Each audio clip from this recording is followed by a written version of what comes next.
kakain? Nagets nyo ba yung quotes ko na yon? Kung nakaraos lang ako sa unang round, wala sanang nagmo-mot-mot ngayon. Oh, ST, sex trip, sakto, epic, di ba? Biglang nag-leak na pumasok ng Dunggalo, naging STD na. Kadiri. Pokpok, nakain. Seryoso, kain sa'yo kahit pokpok. Kadiri pag-usapan. Tas dinala mo pa sa mot-mot, edi dumating pa sa kabuanan. Halatang dali lang ng dali. Pero sige, patungan pa natin yung pangkantutan niyang sinabi.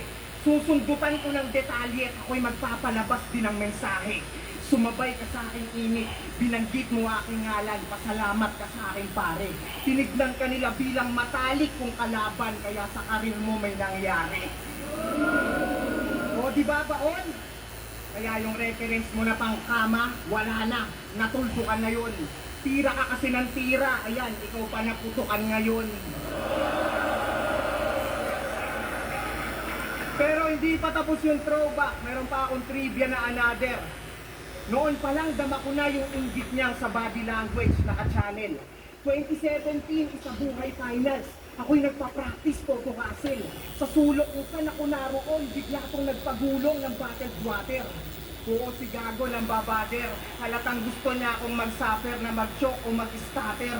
Then a few years after, ngayon ko napagtantong yung baliktaran nagmamatter. Akalain mo yung brother, magkikita pala ulit tayo sa finals at ikaw naman yung papagulungin ko sa battle.